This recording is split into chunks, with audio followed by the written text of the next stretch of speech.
Hulk part 1। तो movie की starting होती है एक साइंटिस्ट को दिखाते हुए। वो कुछ क्रीपी एनिमल्स और रेप्टाइल्स के डीएनए को मिलाकर एक खास चीज बना रहा था। इस काम के लिए उसे गवर्नमेंट भी फंड्स दे रही थी, लेकिन जब उससे ये चीज ना बनी तो गवर्नमेंट ने अपने फंड्स रोक लिए। तो साइंटिस्ट ने अकेले में इस पर काम करना शुरू कर दिया और फाइनली उसने वो वेनम बना लिया, जिस पर ना तो किसी बीमारी का असर होता था और ना ही किसी और जहर का। और वो मेडिसिन उसने खुद पर टेस्ट की। इसी दौरान उसका एक बेटा हुआ और उसने उसका नाम ब्रूस रखा। उस साइंटिस्ट को पता चलता है कि उसके बेटे में भी इस चीज का असर आ चुका है, जिस मेडिसिन को उसने खुद पर टेस्ट किया था। तो वो इस चीज का हल निकालने लगता है कि कैसे इसके असर को खत्म किया जाए। दूसरी तरफ हम ये भी देखते हैं कि ब्रूस को जब कोई चोट लगती तो वो हंसता रहता था, यानी ना तो उसे कोई दर्द होती थी और ना वो कभी बीमार होता था। ब्रूस के फादर को गवर्नमेंट की बात ना मानने पर जॉब से भी निकाल दिया जाता है। फिर हम देखते हैं कि कई साल बीत चुके हैं। अब ब्रूस किसी और फैमिली के साथ रहता है। उसे ये बताया गया है कि उसके पेरेंट्स मर चुके हैं। अब ब्रूस भी एक साइंटिस्ट बन चुका है और उसके साथ एक कोलीग होती है जिसका नाम रोज होता है। वो दोनों एक दूसरे को काफी पसंद करते थे। ये दोनों इस बात पर रिसर्च कर रहे होते हैं कि किसी भी जख्म को कैसे ठीक किया जा सकता है। तभी इनके पास एक सोल्जर आता है और वो कहता है कि तुम आर्मी के लिए काम करो, लेकिन ये लोग उसे मना कर देते हैं कि हम चाहते हैं कि इसका फायदा सारी दुनिया को पहुंचे। लेकिन वो आर्मी ऑफिसर इन्हें वार्न करके यहाँ से चला जाता है।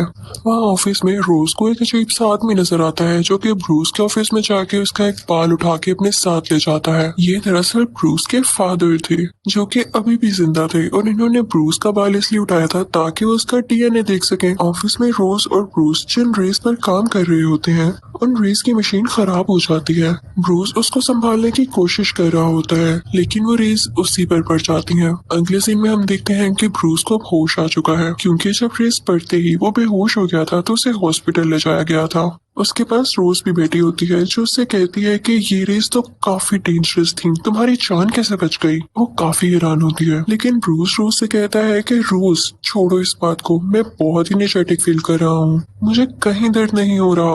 वो दोनों ही इस बात से हैरान तो थे, लेकिन साथ साथ खुश भी। रात को ब्रूस के पास उसके बूढ़े फादर आते हैं। वो ब्रूस को बताते हैं कि मैं तुम्हारा बाप हूँ, लेकिन ब्रूस कहता है कि नहीं, वो तो मर चुके हैं।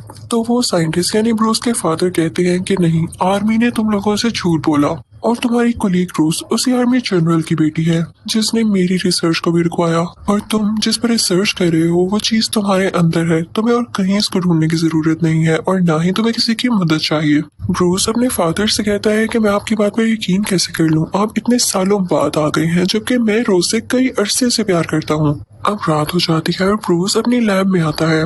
उसे उस साइंटिस्ट यानी अपने रियल फादर की सब बातें याद आ रही होती हैं। उसे गुस्सा आने लगता है और उसकी बॉडी में कुछ चेंजेस होने लगते हैं। उसका जिस्म बड़ा और ग्रीन होने लगता है। देखते ही देखते वो बहुत बड़ा ग्रीन कलर का हल्क बन जाता है। ये सब कुछ उसके फादर भी छुप कर देख रहे होते हैं। तो वो उसके पास आते हैं और ब्रूस को यानी हल्क को अपना बचपन याद आने लगता है। लेकिन ब्रूस वहाँ की सारी चीजें तोड़ के वहाँ से चला जाता है। अगले दिन हल्क से रोज मिलने आती है और वो कहती है कि लैब में बहुत अजीब चीजें हुई, क्या तुम कल लैब में आए थे। लेकिन ब्रूस को कुछ भी याद नहीं होता। वो अब हल्क भी नहीं बना हुआ था। वो कहता है कि नहीं, मैं तो कल लैब में नहीं आया, लेकिन कल मुझे बहुत अजीब ख्वाब आया और एक आदमी भी आया जो कि खुद को मेरा फादर कह रहा था। तभी वहाँ पर आर्मी जनरल यानी रोज के फादर आते हैं और अपनी बेटी को बाहर गाड़ी में बिठा देते हैं कि तुम फिलहाल बाहर ही रहो, मुझे ब्रूस से कुछ जरूरी बातें करनी है। इनफैक्ट ये आर्मी जनरल ये भी जानता था कि ये उसी साइंटिस्ट का बेटा है और ये अपने बाप का छोड़ा हुआ काम भी पूरा कर रहा है। वो अंदर आते हैं ब्रूस के पास और उससे कुछ बातें करने लगते हैं। उधर रोज ब्रूस के फादर के पास जाती है और कहती है कि ब्रूस में ऐसा क्या है जो मेरे फादर उसके पीछे पड़े हुए हैं, उससे बातचीत करना चाहते हैं हर बार। तो ब्रूस के फादर कहते हैं कि क्या तुम मेरे बेटे को अपने फादर यानी आर्मी जनरल के पास छोड़ आई, तुम नहीं जानती ब्रूस के बारे में, वो सच में यूनिक है। अगर आर्मी को ये पता चला तो वो उसे पकड़ लेगी और दुनिया भी यूनिक चीजों को एक्सेप्ट नहीं करती। दूसरी तरफ आर्मी जनरल ब्रूस से बातचीत कर रहे होते हैं कि मुझे बताओ कि तुम्हारे फादर कहाँ हैं। तो ब्रूस कहता है मुझे बस यही पता है कि वो मर चुके हैं और मुझे उनके बारे में कुछ नहीं पता। तो आर्मी जनरल कहता है कि मैं वही हूँ जिसने तुम्हारे फादर को जेल में भेजा और तुम जानते हो कि मैं हर बात का पता लगा कर रहूंगा। और अगर तुमने भी मुझे सही इन्फॉर्मेशन ना दी तो मैं तुम्हें भी जेल भिजवा दूंगा। तो ब्रूस कहता है मुझे कुछ नहीं याद। तो वो आर्मी जनरल कहता है तो फिर तो तुम इस काबिल भी नहीं हो कि तुम एक लैब खोलो या कोई रिसर्च करो, तुम्हारा दिमाग तो छोटे बच्चों जैसा है। और ये बात भी याद रखना, मेरी बेटी रोज से दूर रहना। उसके बाद वो आर्मी जनरल चला जाता है और ब्रूस को एक कॉल रिसीव होती है जो कि उसके डैड की ही होती है। वो अपने डैड से कहता है कि आपने मेरे साथ क्या जुल्म कर दिया, मुझमें क्यों ये बीमारी इंजेक्ट की। तो उसके डैड कहते हैं कि ये बीमारी नहीं, ये पावर है, इसे यूज करो। तो ब्रूस कहता है कि नहीं, मैं इसे खत्म कर दूंगा। तो ब्रूस के फादर कहते हैं कि वैसे भी रोज अब तुम्हारे साथ नहीं होगी क्योंकि मैंने तुम्हारे डीएनए से कुछ क्रिएचर्स बनाए थे और वो मैंने उसकी तरफ भेज दिए हैं। ब्रूस फौरन से कॉल काटता है, रोज के घर की तरफ निकल पड़ता है, लेकिन तभी रास्ते में एक आर्मी ऑफिसर आ जाता है। ब्रूस को काफी गुस्सा आता है और अब वो दोबारा से हल्क में बदल जाता है, काफी जायंट। अब फाइनली वो रोज के घर पहुंच चुका था। वो दोनों एक दूसरे को देखने लगते हैं। ब्रूस रोज को गाड़ी में बिठा देता है और तभी वहां पर वही क्रिएचर कुत्ते आते हैं जिन्हें ब्रूस के फादर ने ब्रूस के डीएनए से ही बनाया था। लेकिन ब्रूस उनसे फाइट करके उनको भी मार देता है। इसके बाद ब्रूस रोज को सब कुछ बताता है कि मेरे डैड असल में चाहते क्या है और मेरी बॉडी में कोई हिडन मेडिसिन थी जो कि रेस लगने की वजह से सामने आ गई और मैं अब हल्क में बन जाता हूँ जब भी मुझे गुस्सा आता है। तो रोज उसे तसल्ली देती है कि हौसला रखो, मैं तुम्हारे साथ हूँ। अब अगले दिन रोज अपने फादर को कॉल करती है। वो उनकी हेल्प मांगना चाहती थी ब्रूस के लिए, लेकिन वो थोड़ी जानती थी कि वो तो ब्रूस के खुले दुश्मन है। अब जैसे ही उसके फादर को पता चलता है कि ये ब्रूस के साथ है तो वो अपनी आर्मी वहां पर भेजते हैं। वो लोग ब्रूस को बेहोश कर देते हैं। अब आर्मी वाले उसे अपने साथ ले आते हैं आर्मी जनरल यानी रोज के फादर के पास। रोज ब्रूस से कहती है कि मैं तुम्हें जल्द ठीक कर लूंगी, लेकिन उसे क्या पता था कि उसके फादर बहुत जालिम थे। वो ब्रूस को जमीन से 1000 फीट नीचे ले आए थे और वो उसे हमेशा के लिए बेहोश रखने का प्लान कर रहे थे। जब रूस को ये पता चलता है तो वो अपने फादर से कहती है कि आप रूस से इतनी नफरत क्यों करते हैं। तो उसके फादर कहते हैं कि नफरत नहीं, वो खतरा है, खतरा। वो अपने डैड की तरह एक पागल साइंटिस्ट है। तो रूस कहती है कि मैं उसे जानती हूँ, आप मुझे उससे एक बार मिलने दें। तो उसका फादर उसे इजाजत दे देता है और वो सारा दिन ब्रूस के साथ स्पेंड करती है। लेकिन उसके बाद उसका फादर उससे कहते हैं कि आइंदा के बाद तुम ब्रूस से नहीं मिल सकोगी क्योंकि उसे कुछ लोग हमेशा के लिए अपने साथ ले जाएंगे। दूसरी तरफ जब ब्रूस के फादर को खबर मिलती है कि ब्रूस को उन लोगों ने पकड़ लिया है तो वो सोचता है कि मैं अपने बेटे की रिसर्च इस तरह से खत्म होने नहीं दे सकता। वो उस जगह जाता है जहाँ पर वो रेस होती है और वो रेस वो खुद पर डालता है ताकि वो भी अपने बेटे जैसा यूनिक बन सके और उसका काम पूरा कर सके, उससे बचा भी सके। लेकिन उसमें एक और रिएक्शन हो गया था। वो जिस भी चीज को हाथ लगाता वो उस जैसा बन जाता और ये भी एक अच्छी एबिलिटी थी। फिर वहां से ब्रूस के फादर रोज के पास जाते हैं और कहते हैं कि मुझे मेरे बेटे से मिलना है। तो रोज कहती है कि अब बहुत देर हो चुकी है, उससे वो लोग लेकर जाने ही वाले हैं। तो ब्रूस के फादर कहते हैं कि तुम्हारे फादर है वो जो ये सब कर रहे हैं, तुम इन्हें रोक सकती हो। तो रोज कहती है कि नहीं, मैं उन्हें नहीं रोक सकती और आप मुझसे ऐसा क्यों कह रहे हैं जबकि सारी गलती आपकी है। तो ब्रूस के फादर कहते हैं कि मेरी गलती, ये तो उसमें डीएनए के जरिए आया है और मैं चाहता था कि ऐसा ना हो। मैंने क्या क्या नहीं किया इसको खत्म करने के लिए और अभी तो मैं आप लोगों की भलाई चाह रहा हूँ ना। गलती तो तुम्हारे फादर की है जिसने मेरे प्रोजेक्ट को बंद कर दिया, वरना आज तक मैं उसकी रेमेडी, उसका क्योर ढूंढ चुका होता। वो रोज को बताता है कि हाँ, मुझसे जो गलती हुई मैं उसको मानता हूँ। मुझे जब पता चला कि मेरा बेटा ब्रूस बड़ा होकर दुनिया के लिए खतरा होगा तो मैं इसे मारने के लिए आगे बढ़ा था, लेकिन तब मेरी वाइफ बीच में आ गई और वो चाकू उससे लग गया जिसकी वजह से वो मर गई। दूसरी तरफ हम देखते हैं कि ब्रूस पर जुल्म हो रहा होता है। वो लोग उसको इलेक्ट्रिकल शॉक्स दे रहे होते हैं ताकि उसको गुस्सा आए और वो हल्क बन जाए, क्योंकि वो लोग ये चाहते थे कि जब वो हल्क बने तो उसकी स्किन उतार लें और उसके डीएनए से और भी कई ज्यादा हल्क्स बनाए जिससे वो अपना फायदा उठा सके। लेकिन ब्रूस खुद को गुस्सा नहीं दिलाता। वो कहता है कुछ भी हो जाए मैं हल्क नहीं बनूंगा ताकि ये लोग मेरा यूज न कर सके। लेकिन उसे इतना टॉर्चर किया जाता है कि वो बेचारा बेहोश हो जाता है और फिर उसे एक पानी के टैंक में रख दिया जाता है। वहां पर उसे कुछ विजन्स आने लगते हैं कि जब वो काफी छोटा था तो उसके फादर उसे किस तरह से मॉन्स्टर समझकर मारने लगे थे और इसी वजह से उसकी मदर की भी डेथ हो गई। ये सब याद करके उसे गुस्सा आने लगता है जिसकी वजह से वो फाइनली यहाँ पर हल्क बन जाता है और वो उस ग्लास को तोड़ के बाहर आ जाता है। वो सारी आर्मी उसे बेहोश करने की कोशिश करती है। वो ब्रूस यानी हल्क पर फायरिंग भी करते हैं लेकिन उसे कुछ भी नहीं होता क्योंकि अब वो बहुत पावरफुल हल्क बन चुका था, जायंट बन चुका था। वो उस बिल्डिंग से बाहर आ जाता है। उसके पीछे आर्मी का हेलीकॉप्टर भी होता है जिसके ऊपर वो चढ़ जाता है, लेकिन जब हेलीकॉप्टर ज्यादा ऊपर होता है तो हल्क अपना बैलेंस खो देता है और पानी में जाकर गिरता है और फिर उस पर आर्मी फायरिंग करने लगती है। लेकिन हल्क वहाँ पानी से निकलकर शहर की तरफ आने लगता है जहाँ पर रोज भी होती है और उसे भेजा होता है उसी के फादर यानी आर्मी जनरल ने। ब्रूस जब रोज को देखता है तो वो नॉर्मल इंसान बनने लगता है, उसका गुस्सा कम होने लगता है क्योंकि उसे नहीं पता था कि ये उसके खिलाफ कोई साजिश है। और इसी बात का फायदा उठाकर आर्मी उसे दोबारा से पकड़ लेती है। और जब ब्रूस को पता चलता है कि उसके फादर ने उसके साथ धोखा किया, उससे झूठ बोला, तो उसे बहुत बुरा लगता है और उसे अपने फादर से नफरत होने लगती है। अब यहाँ पर ब्रूस के फादर भी आते हैं जो कि आर्मी से कहते हैं कि मुझे आखिरी बार अपने बेटे से मिलना है, उसके बदले में मैं सरेंडर करता हूँ, तुम लोग मुझे अरेस्ट कर लो। लेकिन यहाँ पर वो भी गेम खेल रहे थे क्योंकि अब उनके पास भी तो पावर्स आ चुकी थी, वो इनसे लड़ना चाहते थे अपने बेटे के लिए। अब ब्रूस के फादर ब्रूस से मिलते हैं और उसे कुछ बातें कहने लगते हैं ताकि उसे गुस्सा आए और वो हल्क बन जाए। लेकिन ब्रूस बेचारा काफी वीक हो चुका था, उसे गुस्सा भी नहीं आ रहा था। तो ब्रूस के फादर पूरे शहर की एनर्जी और इलेक्ट्रिसिटी अपने अंदर एब्जॉर्ब कर लेते हैं और उसका शौक वो ब्रूस को भी देते हैं, जिसकी वजह से ब्रूस अब फाइनली हल्क बन जाता है और वो दोनों लड़ने लगते हैं। ब्रूस के फादर उससे इसलिए लड़ रहे थे ताकि वो उसकी एनर्जी एब्जॉर्ब कर सके। तो हल्क अपने फादर से कहता है कि ले लें, आप सारी ले लें एनर्जी मेरी, और इसी के साथ वो उन्हें अपनी एनर्जी देने लगता है। लेकिन वो इतनी ज्यादा होती है कि ब्रूस के फादर उसको कंट्रोल ही नहीं कर पाते और कहते हैं कि नहीं, रहने दो, तुम ही हो जो इसको कंट्रोल कर सकते हो। और अब हम देखते हैं कि आर्मी उन पर बॉम्ब फेंक देती है, जिसकी वजह से उन दोनों की डेथ हो जाती है। अब 1 साल गुजर जाता है और रोज को उसके फादर की कॉल आती है कि अगर तुम्हें ब्रूस कहीं भी नजर आए हल्क की फॉर्म में तो तुम मुझे जरूर बताना। बेशक सारे लोग कहते हैं कि वो मर चुका है, लेकिन मुझे अभी भी लगता है कि वो जिंदा है। तो रोज कहती है कि नहीं, मैं आपको कभी भी नहीं बताऊंगी और मैं खुद भी यही चाहती हूँ कि मैं उसे कभी याद न करूँ, वरना वो याद बन के दोबारा मेरे पास आ जाएगा। लेकिन इस पार्ट 1 के एंड में हम ये देखते हैं कि ब्रूस अभी भी जिंदा है और जंगल में कुछ लोगों का इलाज कर रहा होता है और उसने अपने गुस्से पर काबू पाना भी काफी हद तक सीख लिया था, इसीलिए तो कोई उसे पहचान नहीं पाया था कि हल्क जिंदा है या मर गया। और इसी के साथ इस मूवी यानी हल्क का पार्ट 1 खत्म हो जाता है। अब मैं आपको एक्सप्लेन किया पार्ट 2 यानी हल्क पार्ट 2। अब पार्ट 2 शुरू होते ही हम देखते हैं कि ब्रूस किसी और मुल्क में चला गया है और वहाँ की लैब में है,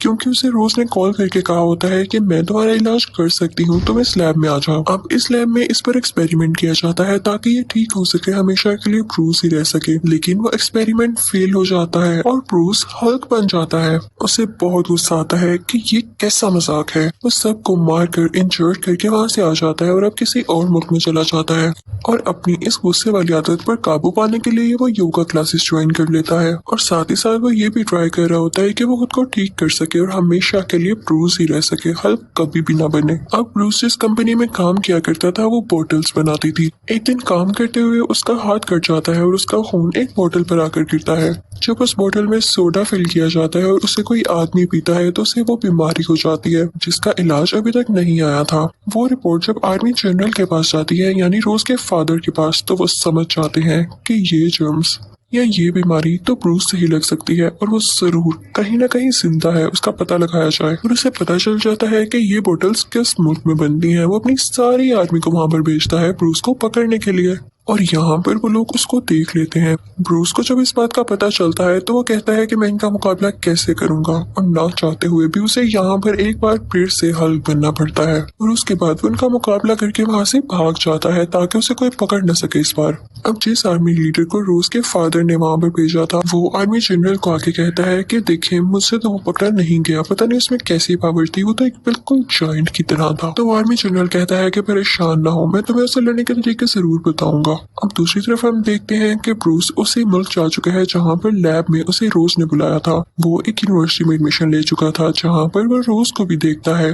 वो उसको किसी और लड़के के साथ चलता हुआ देखता है तो उससे लगता है कि शायद ये मुझे भूल चुकी है और अब इस लड़के के साथ है। वो काफी हार्ट ब्रोकन होकर वहाँ से चला जाता है और फिर जाता है पिज्जा शॉप पर, जहाँ का ओनर उसे बताता है कि हाँ वो रोज का दोस्त ही है जो कि बहुत अच्छा है, तुम छोड़ो, तुम्हें मैं एक जॉब देता हूँ जो कि पिज्जा डिलीवर करने की है, उसके बदले में तुम इसके ऊपर रह सकते हो।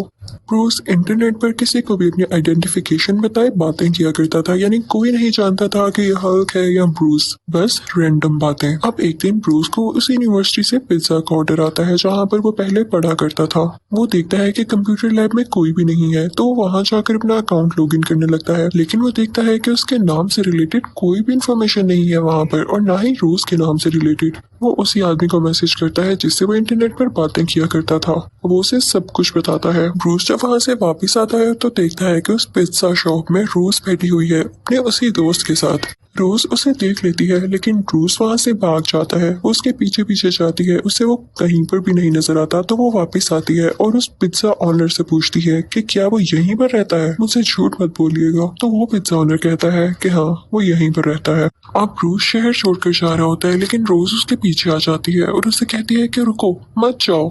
वो उसे अपने साथ घर ले आती है। वो दोनों बातें करते हैं और रोज उसे कहती है कि जो डेटा तुम्हें चाहिए वो मेरे पास है, तुम्हें मुझसे छुपने की कोई जरूरत नहीं है। मैं कभी भी तुम्हें अरेस्ट नहीं करवाऊंगी, लेकिन एक बार मेरी बात पर गौर जरूर करना। ये जो डेटा है अगर हम अपने फादर को दे दें, यानी आर्मी जनरल को, तो वो हमारी मदद कर सकते हैं। तो क्रूज कहता है नहीं नहीं, ये तुम्हारी गलत फहमी है, ये तुम्हारी ही सोच है कि वो कभी मेरी मदद करेंगे। वो तो मुझे मार कर या जैसे भी करके मेरे स्किन से और हल्क बनाना चाहते हैं। उसके बाद सीन चेंज होता है और हम ब्रूस के फादर यानी आर्मी जनरल को देखते हैं, जो कि उस आर्मी लीडर से अपना वादा पूरा करने वाले थे। जो उन्होंने उससे कहा था कि तुम फिक्र न करो, मैं तुम्हें भी इतना पावरफुल बना दूंगा कि तुम हल्क का मुकाबला कर सको और उसे पकड़ सको। वो उसे कुछ इंजेक्शंस लगाते हैं उसके फेस में, उसकी नेक में, उसकी स्पाइनल कॉर्ड में यानी बैकबोन में, जिससे वो बहुत ज्यादा एक्टिव हो जाता है, काफी पावरफुल हो जाता है। अब ब्रूस रोज से कहता है कि मुझे सिर्फ ये डेटा चाहिए था, मैं यहाँ पर ज्यादा नहीं रुक सकता, आर्मी मुझे पकड़ने आने ही वाली होगी। अब बस उसका यही कहने की देर थी कि आर्मी वहाँ पर आ जाती है। पता नहीं उन्हें किसने खबर दी थी कि ये यहाँ पर है। वो भागने लगता है और आर्मी भी उसका पीछा कर रही होती है। तभी एक ब्रिज पर उसको कैद कर लिया जाता है और तभी वहाँ से वो ब्रिज तोड़कर बाहर निकलता है। वो दोबारा से हल्क बन चुका था। उस पर उन सोल्जर्स की गोलियों का कोई असर नहीं हो रहा होता जैसे पहले नहीं हुआ था। तो आर्मी लीडर अपने सब सोल्जर्स को कहता है कि इसको टैंक के आगे रख के शूट करो और उसके साथ ऐसा ही किया जाता है। लेकिन हल्क में बहुत हिम्मत होती है, बहुत पावर होती है, वो इनको भी बर्दाश्त कर लेता है और खुद को टूटने नहीं देता, जख्मी नहीं होने देता। फिर अचानक से वो उठता है और इन दोनों टैंक्स को तबाह कर देता है। हल्क आर्मी के एक इंसान को भी मार देता है। तो आर्मी जनरल कहता है कि अभी इसके पास कोई मत जाना, ये गुस्से में और सबको मार सकता है। तो वो अपनी बेटी रोज को उसके पास भेजता है कि जाओ इसका गुस्सा ठंडा करो ताकि दोबारा से ब्रूस बन जाए। अभी वो उसके पास जाती ही है, तभी आर्मी का एक और हेलीकॉप्टर आता है और वो हल्क पे फायरिंग करने लगता है। हल्क अपने हाथ रोज के गिर्द लपेट के उसे प्रोटेक्ट कर लेता है ताकि कोई गोली उसे न लगे और उस हेलीकॉप्टर को डिस्ट्रॉय कर देता है। वहाँ पर उसने उस आर्मी लीडर की भी हड्डियों का चूरा बना दिया था जिसने उस पर अटैक करने की कोशिश की थी। और फिर वो वहाँ से रोज को लेकर पहाड़ों में आ जाता है जहाँ पर उसे आर्मी ढूंढ ही ना सके। बैक सीन में हम देखते हैं कि वही आर्मी लीडर हॉस्पिटल में होता है और डॉक्टर्स कहते हैं कि इसकी हड्डियां तो अब इस काबिल ही नहीं रही कि जुड़ सकें और ये हमेशा कोमा में ही रहेगा। लेकिन तभी सरप्राइजिंगली वो उठ बैठता है, उसकी हड्डियां जुड़ चुकी थी, वो बिल्कुल ठीक हो चुका था और ये उसी इंजेक्शन की वजह से था जो कि आर्मी जनरल ने उसको लगाया। ये देखते हुए आर्मी जनरल उसके अंदर और इंजेक्शंस लगा देता है। दूसरी तरफ ब्रूस रोज से कहता है कि मैं चाहता हूँ हल्क मेरे अंदर से हमेशा के लिए निकल जाए, क्योंकि न रहेगा बांस न बजेगी बांसुरी। जब हल्क ही नहीं होगा तो ये पकड़ेंगे किसको। ब्रूस रोज से कहता है कि मेरे पास एक आइडिया है, हम उस आदमी से मिलने जाते हैं जिस पर मैं इंटरनेट पर रैंडम बातें करता हूँ। उसकी भी एक लैब है, वो मुझे जानता तो नहीं है लेकिन जब उसे पता चलेगा कि मैं कौन हूँ तो वो जरूर मेरी मदद करेगा। और अब वो दोनों उसकी लैब की तरफ चलते हैं और फाइनली वो उस आदमी से मिल लेता है। वो रैंडम आदमी ब्रूस से कहता है कि मुझे तो लगा था तुम कोई जायंट हो जिससे अपने बारे में तुम बातें बताया करते थे। तो ब्रूस उससे कहता है कि हाँ मैं हूँ, ये मेरा नॉर्मल इंसान का वर्जन है। तो वो आदमी उससे कहता है कि देखो मेरे पास जो मेडिसिन है वो बहुत स्ट्रॉन्ग है, मैं नहीं जानता कि तुम उसे कंट्रोल कर सको या नहीं, उसे बर्दाश्त करो भी या नहीं, तुम उससे मर भी सकते हो, क्या मैं लगा दूं तुम्हें। तो ब्रूस कहता है कि जान की परवाह है भी किसको, मैं तो बस हल्क को हमेशा के लिए मारना चाहता हूँ। अब उसको लैब में ले जाया जाता है लेकिन वो मेडिसिन इंजेक्ट करने के लिए सबसे पहले उसे हल्क बनाना जरूरी था, इसलिए उसको इलेक्ट्रिकल शॉक्स लगाए जाते हैं ताकि वो गुस्से में आके हल्क बन सके और ऐसा होता भी है। रोज उससे बातें करने लगती है कि देखो किसी चीज का नुकसान मत पहुंचाना, हम यहाँ पे तुम्हारी भलाई के लिए ही तो आए हैं, याद रखना सब। और इसी के साथ वो रैंडम आदमी अपनी वो मेडिसिन उसमें इंजेक्ट कर देता है जिसके बाद से वो हल्क अब ब्रूस बनने लगता है, यानी असली फॉर्म में आने लगता है, एक अच्छा सा इंसान। वो रैंडम आदमी काफी खुश होता है क्योंकि उसका एक्सपेरिमेंट कामयाब रहा था और उसने इस बीमारी का हल भी ढूंढ लिया था। अब वो आदमी उनको बताता है कि किसी भी बीमारी का इलाज करना अब पॉसिबल हो चुका है। इनफैक्ट मुझे ब्रूस ने यानी हल्क ने अपना ब्लड भेजा था और उसी ब्लड ड्रॉप से मैंने कई ज्यादा ब्लड बना लिया। मैंने उसे कई जानवरों पर टेस्ट किया लेकिन इसके रिजल्ट सामने नहीं आए। अब जैसा कि मैंने इसे हल्क पर टेस्ट किया और ये वापस ब्रूस बन गया, इसकी बीमारी ठीक हो गई, तो हम ब्रूस के बाकी ब्लड से भी लोगों की बीमारियां ठीक कर सकते हैं। लेकिन रोज और ब्रूस कहते हैं कि ये खतरनाक है, आर्मी भी इसी के पीछे है और अगर उनको पता चल गया कि तुम्हारे पास है तो वो तुम्हें भी ले जाएगी यहाँ से, और साथ ही साथ इसी खून से कई ज्यादा हल्क्स बनाएंगे जो कि दुनिया तबाह कर देंगे यार। इतनी ही देर में वहाँ पे आर्मी भी आ जाती है और वो लोग ब्रूस को एक बार फिर से बेहोश कर देते हैं और आर्मी जनरल अब ब्रूस को अपने साथ पकड़ के ले जाती है। दूसरी तरफ उस रैंडम आदमी के पास वो आर्मी लीडर आता है और उसे गन पॉइंट करके कहता है कि मुझ में भी ब्रूस का ब्लड दाखिल करो ताकि मैं भी हल्क बन सकूं। अब उस रैंडम आदमी को ना चाहते हुए भी ऐसा करना पड़ता है और जैसे ही वो उसके अंदर ब्रूस का ब्लड डालता है तो वो बहुत ही ज्यादा अजीब क्रिएचर में बदल जाता है जिसकी बॉडी पर तरह तरह के गंदे गंदे स्पाइक्स थे, यानी उसकी स्किन काफी खुरदरी थी। वो उस रैंडम आदमी को काफी मारता है और उसके लैब से बाहर आ जाता है। दूसरी तरफ उस आर्मी जनरल को स्क्रीन पर एक अजीब सा क्रिएचर दिखाई देता है जो कि नीचे जमीन पर गिर रहा था। वो सोचता है कि हल्क यानी ब्रूस तो मेरे साथ बैठा है, तो ये कौन है। उसे पता चल जाता है कि ये वही आर्मी लीडर है और इसने क्या कारनामा किया है। अब आर्मी जनरल को अपनी गलती का एहसास हो चुका था क्योंकि अब वो आर्मी लीडर जिस नई क्रिएचर में बदला था उसे रोकना तो और भी मुश्किल था क्योंकि वो खतरनाक वाली क्रिएचर जो था। तो ब्रूस कहता है कि देखा, आपने मेरी बात नहीं मानी, आपने मुझे पकड़ने के चक्कर में आपके अपने ही बंदों ने आपको धोखा दे दिया। अब आप मुझे जाने दें क्योंकि मेरे अलावा उसे कोई नहीं रोक सकता। आर्मी जनरल भी जानता था कि उसने अपनी कई आर्मी भेजी, कई कोशिशें की, लेकिन वो हल्क को नहीं पकड़ पाया, तो इस क्रिएचर को कैसे पकड़ पाएगा। लेकिन फिर भी आर्मी जनरल का प्लान चेंज होता है और वो ब्रूस को नहीं जाने देता। तो ब्रूस जबरदस्ती हेलीकॉप्टर का दरवाजा खोल के नीचे जंप लगा देता है और वो नीचे रोड में जाकर लगता है जिससे रोड टूट जाती है और वहां से बाहर आता है हल्क, यानी ब्रूस अब हल्क बन चुका था और उसके सामने वही आर्मी लीडर की क्रिएचर था। वही आर्मी लीडर वाला क्रिएचर उस हेलीकॉप्टर पर अटैक कर देता है जिसमें रोज होती है, लेकिन हल्क उसे रोकने की कोशिश करता है। उन दोनों की काफी फाइट होती है।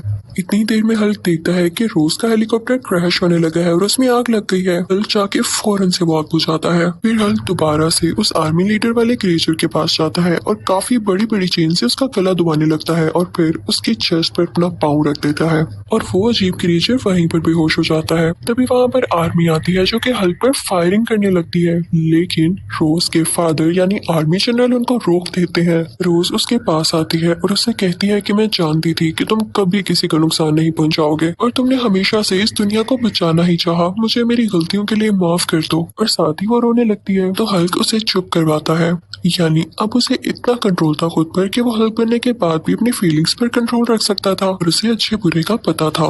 तभी कुछ बुरी आर्मी उसे पकड़ने के लिए दोबारा वहाँ पर आती है, उसका पीछा करने लगती है और हल्क भी जंप करता हुआ भाग जाता है वहाँ से। अब इस वाकये को एक महीना गुजर जाता है।